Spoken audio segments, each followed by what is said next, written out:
Bismillahirrahmanirrahim. Alhamdulillahi wa syukru lillah ala fadlihi syamil alladhi syara'a lana al-fara'ida wan nawafil. Ashhadu an la ilaha illallah wahdahu la syarika lahul mu'izzu wal mudhil. Wa ashhadu anna sayyidana Muhammadan abduhu wa rasuluhul insanul kamil. Allahumma salli wa sallim wa barik ala sayyidina wa maulana Muhammad ar-ra'ifir ar-rahim bil aitam wal aramil wa ala alihi wa ashabihi wa dhurriyyatihi wa atba'ihi ila yaumiz zalazil, amma ba'du. Yang kita hormati dan kita cintai para habaib dan para alim ulama, para muhibbin, hadirin dan hadirat rahimakumullah. Alhamdulillah, kita panjatkan puji dan syukur kehadirat Allah Subhanahu wa ta'ala yang telah memberikan kita berbagai macam nikmat dan anugerah, taufik dan hidayah serta inayah kepada kita sehingga kita dapat berkumpul kembali bersama-sama di majlis yang penuh berkah ini. Salawat dan salam kita haturkan kepada junjungan kita Nabi besar Muhammad sallallahu alaihi wasallam dan kepada seluruh keluarga, para sahabat, zurriyat dan pengikut beliau. Para muhibbin rahimakumullah. At-targhib bin nawafil ini adalah menggemarkan pada perkara-perkara yang disunatkan. Sebagaimana kita mengetahui bahwa perintah Allah Subhanahu wa ta'ala kepada kita itu ada yang disebut dengan faraid, artinya kewajiban, yang mana bila mana kita memperbuatnya kita mendapatkan ganjaran pahala dari Allah, dan bila mana kita meninggalkannya kita akan mendapat siksa yang berat dari Allah. Dan ada pula perintah Allah itu yang disebut dengan nawafil, artinya sesuatu yang sifatnya berupa anjuran, yang mana bila mana kita melakukannya kita mendapat ganjaran pahala dari Allah, dan bila mana kita meninggalkannya kita tidak diancam dengan hukuman siksa daripadanya. Nah, para muhibbin rahimakumullah, dalam bab ini akan dijelaskan perkara-perkara yang disunatkan di dalam syariat kita. Perkara yang disunatkan itu mempunyai berbagai macam faedah, mempunyai berbagai macam manfaat kepada orang yang melakukan hal-hal yang disunatkan itu. Dan biasanya setiap yang fardu itu ada yang sunat. Sembahyang ada yang fardu, ada sunat. Puasa ada puasa fardu, ada puasa sunat. Zakat ada zakat fardu, ada sedekah sunat. Haji ada haji wajib, ada haji sunat. Umrah pun demikian. Nah, biasanya setiap ada hal-hal yang diwajibkan Allah itu diiringi dengan yang fardu, setiap hal-hal yang diwajibkan Allah diiringi dengan yang sunat-sunat. Nah, manfaat daripada sunat-sunat itu adalah yang pertama, menutupi atau menyempurnakan kekurangan-kekurangan yang kita laksanakan dalam menjalankan yang diwajibkan Allah. Sebagaimana sabda Rasulullah sallallahu alaihi wasallam, awwalu maftaradallah ala ummati as-salawatul khamsu wa awwalu ma yurfa'u min a'malihim as-salawatul khamsu wa awwalu ma yus'aluna min a'malihim as-salawatul khamsu faman kana dayya'a syai'an minha yaqulu Allah tabaraka wa ta'ala unzuru hal tajiduna li abdi nafilatan min salat tutimmu biha ma naqasa minal faridah. Awal-awal yang Allah wajibkan atas umatku itu adalah sembahyang 5 waktu. Lebih dahulu daripada zakat, puasa, dan haji. Sembahyang. Dan awal yang diangkat dari amal mereka itu kepada Allah adalah sembahyang 5 waktu juga. Dan awal-awal yang ditanyakan mereka daripada amal-amal mereka sembahyang 5 waktu pula. Maka barang siapa yang menyia-nyiakan sesuatu dari sembahyang 5 waktu, maka Allah berfirman, tengoklah hai malaikat, adakah kalian dapati bagi hambaku itu yang sunat daripada sembahyang yang kamu sempurnakan dengannya sesuatu yang kurang dari keparduan. Jadi bila mana sembahyang kita diperiksa oleh Allah di akhirat nanti, sembahyang kita menemukan kekurangan-kekurangan, maka Allah memerintahkan kepada malaikat untuk mencari yang sunat-sunatnya. Nah, yang sunat-sunat inilah yang akan menyempurnakan yang kekurangan dari fardu tadi. Demikian halnya zakat. Nah, zakat itu pun diperiksa oleh Allah. Bila mana zakat itu ada kekurangan-kekurangan, Allah memerintah kepada malaikat untuk mencari adakah yang sunat-sunat daripada sedekah-sedekahnya.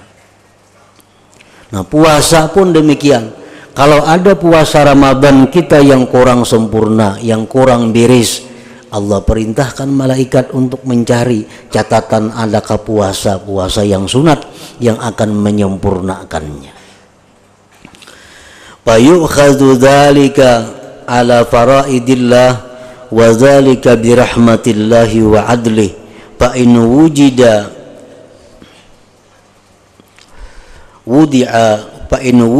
fadlun wudi'a fi mizanihi wa qila lahu dukhulil jannata masrura wa illam yujad lahu syai'un min dzalik umirat bihi zabaniyah ta'khudhuhu bi yadayhi wa rijlaihi thumma yuqdhafu bihi finnar. Nah, maka diambillah yang sunat-sunat tadi untuk menyempurnakan yang fardu, dan itu merupakan rahmat Allah dan keadilannya. Apabila didapat yang sunat itu lebih, maka diletakkanlah pada timbangan amal seorang hamba tadi dan dikatakan baginya, masuklah kamu ke dalam surga dengan keadaan gembira. Dan bila mana tidak didapat baginya yang sunat-sunat itu sesuatu, maka diperintahkan dengannya malaikat Zabaniyah untuk menangkap tangan dan kakinya dan melemparkannya ke dalam api neraka. Nah, para muhibbin rahimakumullah. Jadi yang pertama, gunanya, manfaatnya yang sunat itu adalah menutupi yang fardu. Baik kekurangan sifatnya khusyuknya, kekurangan ada hal-hal lainnya yang tidak disadari oleh seorang hamba, maka yang sunat itu berfungsi menyempurnakannya. Nah, yang kedua, fungsinya sunat itu adalah untuk mendapatkan kecintaan Allah Subhanahu wa ta'ala. Karena yang fardu itu adalah merupakan hutang yang mesti kita bayar. Yang fardu itu adalah merupakan hak Allah pada diri kita yang mesti kita tunaikan. Nah, untuk mendapatkan kecintaan daripada Allah, maka perlu ada ibadah-ibadah sunat, sembahyang sunat yang akan membawa cinta Allah kepada orang yang melakukannya itu. Sebagaimana disebutkan dalam hadis kudusi, ma taqarraba ilayyal mutaqarribun bimithli ada'i maftaradtu alaihim wa la yazadul abdu yataqarrabu ilayya bin nawafil hatta uhibbah. tidaklah beribadah kepadaku oleh orang yang beribadah seperti menunaikan yang dipardukan atas mereka. Artinya ibadah yang paling Allah sukai dari kita itu yang pertama adalah biriskan kewajiban. Jangan hendak menggawi nang sunat kalau keparduan kita masih ada, karena itu hutang kita kepada Allah. Puasa kita masih ada, puasa wajib nang belum dibayar, qadha terlebih dahulu, hanyar puasa sunat. Sembahyang kita ada nang wajib nang belum kita bayar, qadha sembahyang yang wajib. Puasa, zakat sama, kada perlu bersedekah kalau masih ada kita hutang zakat. Nah, karena ibadah yang disukai Allah kepada hamba itu adalah menunaikan keparduan yang dipardukan. Dan senantiasa seorang hamba itu mendekatkan diri kepadaku dengan hal-hal yang sunat, sehingga akhirnya aku cinta kepada hamba itu, ujar Tuhan. Nah, jadi artinya adalah bahwa makin banyak kita melakukan ibadah-ibadah sunat, maka makin banyak harapan kita mendapat kecintaan daripada Allah Subhanahu wa ta'ala. Nah, jadi itu salah satu di antara sekian banyak lagi manfaat daripada hal-hal yang sunat yang bila mana kita kerjakan. An Ummi Habibah Ramlata binti Abi Sufyan radhiyallahu anhuma qalat sami'tu Rasulullah sallallahu alaihi wasallam yaqul ma min 'abdin muslimin yusalli fi kulli yawmin 12 rak'atan tatawwu'an ghaira faridah illa banallahu lahu baitan fil jannah aw buniya lahu baitun fil jannah.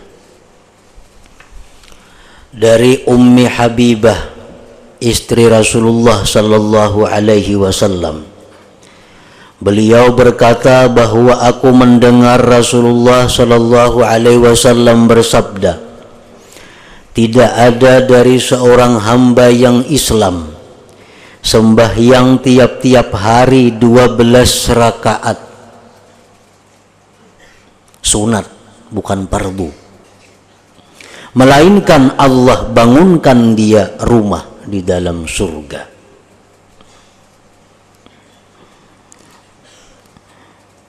Apa-apa yang 12 rakaat itu? Pertama, arba'an qabla zuhri, 4 rakaat qabliyah zuhur, baik sekaligus atau dua-dua. Aku sembahyang 4 rakaat qabliyah zuhur, itu wajib dibuat qabliyahnya. Arti wajib itu mun kada dibuat kada sah. Nah, aku sembahyang 4 rakaat qabliyah zuhur, 4 rakaat sekaligus atau 2 rakaat 2 rakaat. Wa rak'ataini ba'daha, dan 2 rakaat sesudah zuhur. Wa rak'ataini ba'dal maghribi, 2 rakaat sesudah maghrib. Wa rak'ataini ba'dal isya, 2 rakaat sesudah isya. Wa rak'ataini qabla salatil ghadat, dan 2 rakaat sebelum sembahyang subuh. Nah, 4, 2, 6 jadinya. Jadi sembahyang zuhur itu ada 6 rakaat sunatnya, 4 sebelumnya, 2 sesudahnya. Hanya sesudah maghrib 2, sesudah isya 2, sebelum subuh 2. Ini sunat yang disebutkan dengan muakkad. Nah, sunat yang sangat kuat tuntutannya, artinya hampir-hampir mendekati fardu. Parak lawan wajib, ini sunat. Sunat muakkad. 4 rakaat sebelum zuhur, 2 rakaat sesudahnya ba'diyahnya, 2 rakaat ba'diyah maghrib, 2 rakaat ba'diyah isya, 2 rakaat sunat subuh. Subuh tuh kada ada qabliyah ba'diyahnya, sebutin aja. Nah jadi ujar Nabi, siapa sembahyang 12 rakaat itu tiap-tiap hari, nah maka dia akan dibangunkan Allah gedung atau rumah di dalam surga. Nah para muhibbin rahimakumullah, nah selain daripada yang muakkad itu ada lagi sunat yang gairul muakkad, artinya yang sunat tapi kada terlalu kuat tuntutannya, seperti qabliyah maghrib. Nah itu kurang kuat, walaupun sunat juga tapi kada sekuat sesudah maghrib. Jadi artinya kalau memang harus menggawi melaksanakan salah satunya, pilih nang sesudah maghrib, itu lebih kuat tuntutannya.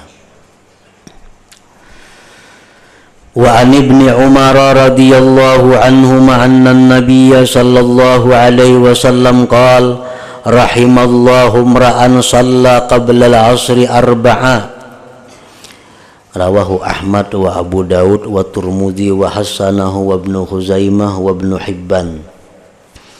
Rahimallahu imra'an shalla qabla al-'asri arba'a, artinya ujar Nabi kita, Allah merahmati, Allah memberikan rahmat kepada orang yang sembahyang 4 rakaat sebelum asar. Nah, asar ini kada ada qabliyah juga. Nyenang ada qabliyah itu bila ada ba'diyah. Jadi kada perlu aku sembahyang 4 rakaat qabliyah asar, kada perlu berbuat qabliyah karena ba'diyahnya kada ada, kada bakal dapat huruf. Kayak sunat subuh adalah sembahyang 2 rakaat qabliyah subuh kada ada, kalau karena imbah subuh kada ada. Lain zuhur, nah itu ada qabliyah ba'diyah, isya ada qabliyah ba'diyah, maghrib ada qabliyah ba'diyah. Kalau asar itu hanya sebelumnya. Jadi usalli sunnatal asar, baik 4 rakaat langsung atau 2 rakaat 2 rakaat. Nah jadi ditambah tadi 12 rakaat tambah 4 jadi 16 rakaat. Ini merupakan yang dilakukan oleh setiap orang-orang yang menghendaki rahmat dan kasih sayang khusus dari Allah Subhanahu wa taala. Nah lain lagi yang mau ditambah pulang sebelum tadi kan sebelum zuhur 4, ada lagi imbas zuhur tuh 4. Karena ada hadis Nabi yang khusus mengatakan, barang siapa sembahyang 4 rakaat sebelum zuhur, sesudahnya 4 rakaat, Allah haramkan jasadnya disentuh api neraka. Nah itu lain lagi pulang, tambahan lagi 4 qabliyah 4, ba'diyah 4. Cuma minimal 4 sebelum zuhur, 2 sesudahnya. Nah sebelum asar itu ada 4 rakaat, dan itu Allah Subhanahu wa taala akan memberikan rahmat kepada orang yang melakukannya. Nah apa yang disebut, yang dimaksud dengan rahmat itu? Mudahan dapat rahmatnya. Nah apa artinya rahmat itu? Dan dalam setiap sembahyang kita selalu minta rahmat kepada Allah. Rabbighfirli warhamni. Nah, warhamni itu artinya adalah berikan aku rahmat.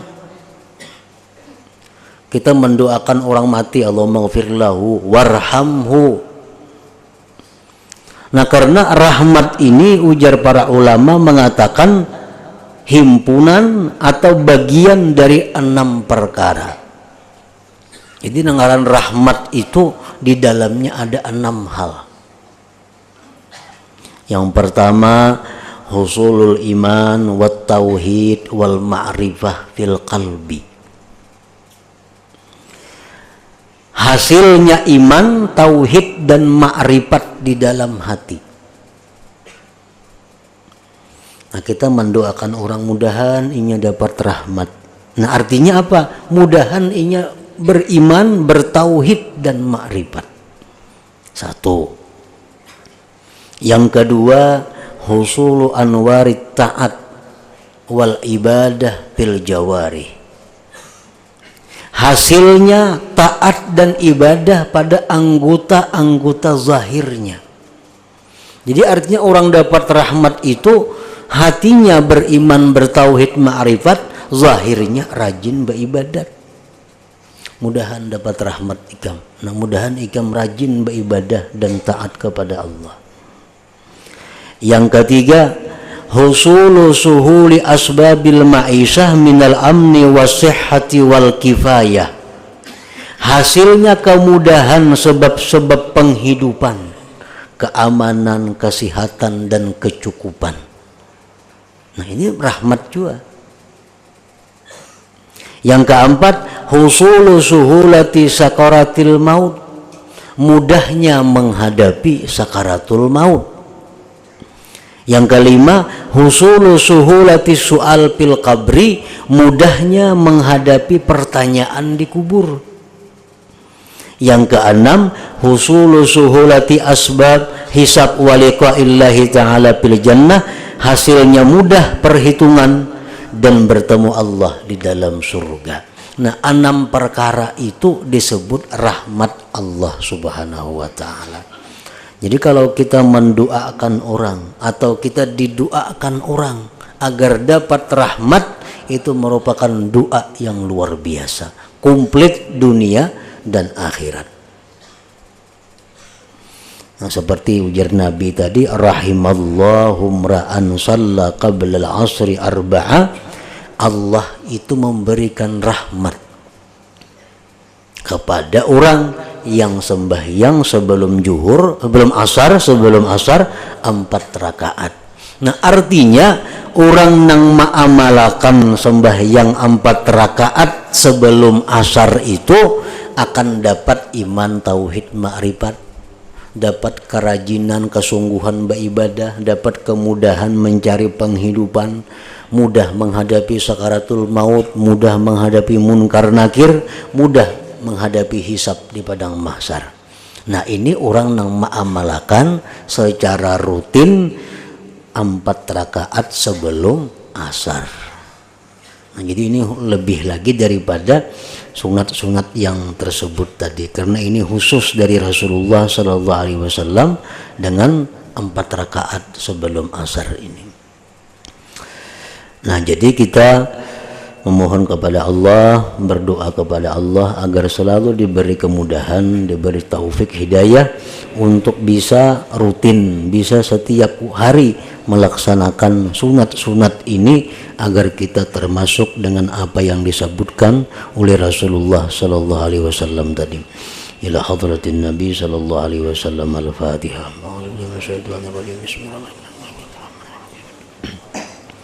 Iyyaka na'budu wa iyyaka nasta'in. Ihdinas siratal mustaqim. Siratal ladzina an'amta 'alaihim.